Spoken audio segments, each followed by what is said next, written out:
welcome back to Dr. Noah's YouTube update, and we're going to talk a little bit about oxidative stress in terms of impact of a particular type of problem called fibromyalgia. Boy, I've seen this being in the natural field industry for over 30 years.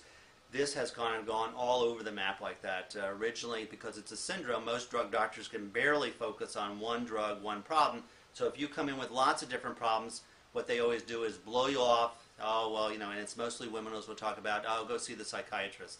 Well, I've done studies, I've talked about studies showing that fibromyalgia is definitely a particular physiological, and also psychological factors. Devastate people. I've seen it over the years. High-powered attorneys, doctors, high professionals like that, burn out, develop fibromyalgia and chronic fatigue, which kind of goes along like that, and once again become total invalids. I mean, they're just totally incapacitated, totally disabled. So big factor like that. Once again, drug companies have nothing and drug doctors have nothing to do for it, except just, once again, throw lots of drugs. Great success in my practice and other people over the years there. So fibromyalgia is, once again, general weakness and stiffness, at least for 3 anatomical sites. Actually, there's a number of points that we have to do. You have to have 6 or more of them for more than 3 months. And you have fatigue, headaches, can't sleep, neurological and psychological complaints, numbness and tingling, irritable bowel syndrome, and variations of activities of stress and depression. So if you have more than those, you have fibromyalgia. So it's a devastating type of problem. It's, once again, there's definitely no solution in terms of drugs. They just, once again, go over all the different symptoms and give you all the drugs, and of course you never get better. So, unfortunately, I go through the science. What does the science say? Well, oxidative stress, as we've talked about many, many times, over 200 diseases, fibromyalgia is a big factor. Free radical and antioxidants in primary fibromyalgia. This was published in Rheumatology International Drug Journal, and they discuss that increased free radical levels are responsible for the development of fibromyalgia. Did you hear that? Maybe, could be. Let me see what my drug rep tells me and gives me a kickback so I can go to a nice little vacation paid by all the drug companies before I kill my patients. Read it again. Increased free radical levels are responsible for the development of fibromyalgia. Thank you.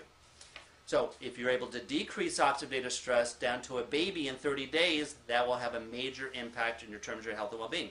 There's no drug that can do anything like that. So that's what's so kind of exciting in terms of helping people get better. Another article in Rheumatology International. It's not my journal. I'm a natural medicine doctor. These are drug companies. Current concepts in the pathophysiology, that's what causes the problem of fibromyalgia, the potential role of oxidative stress in nitric oxide. Now, once again, there's another little thing, nitric oxide, which oxidative stress has a factor.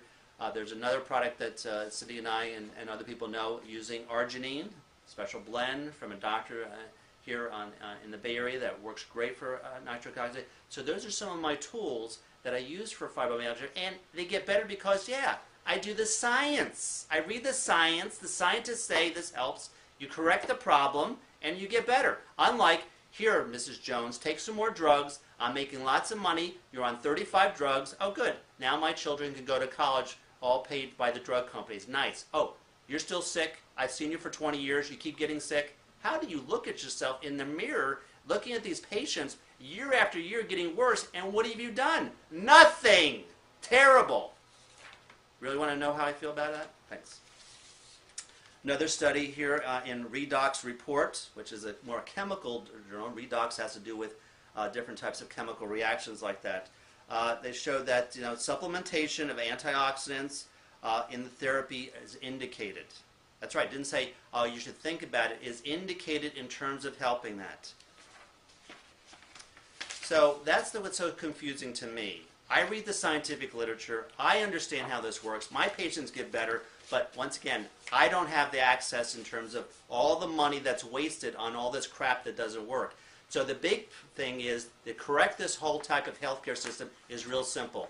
Give everybody, once again, X amount of dollars. We'll say $10,000. And if you want to go see your drug doctor, the quack, who once again spends $90,000, $80,000 a year, oh, you only have $10,000, and doesn't go, maybe you wouldn't go to see him or her. But right now, it's a blank check.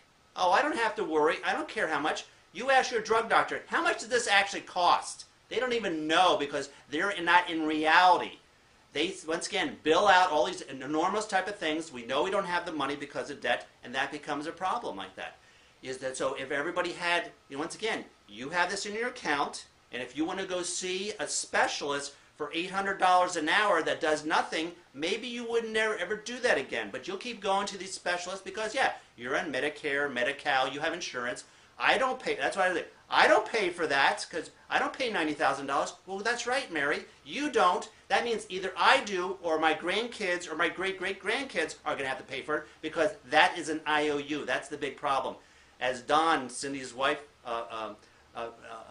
told me about it, is that this would be like having a family that's making 50